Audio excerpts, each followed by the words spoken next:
দেখো দুপুরবেলা আমি কী কী রেসিপি করবো। ঝিঙে দিয়ে আলু দিয়ে মাছের ডিম দিয়ে তরকারি করা হবে। তা চলো তোমরা দেখতে থাকো।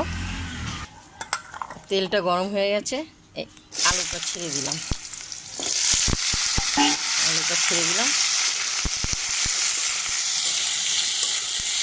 আলুটা ভাজা হোক। আলুটা ভাজা হয়ে গেছে। স্বাদ মতো নুন, হলুদ, কাশ্মীর লঙ্কা, কাঁচা লঙ্কা, আদা, জিরে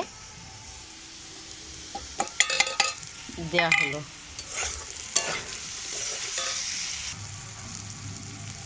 আলুটা ভাজা হয়ে গেছে, এই ঝিঙেগুলো ঢেলে দিচ্ছি।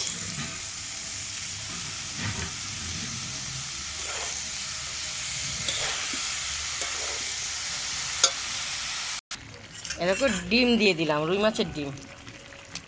ঝিঙে, আলু, রুই মাছের ডিম দিয়ে ডিমটা তোমাদেরকে দেখালাম। রেডি।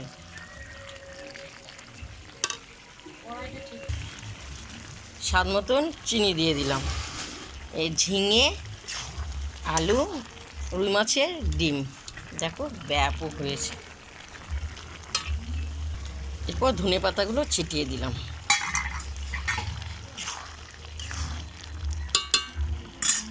10-15 মিনিট ঢাকা থাকুক।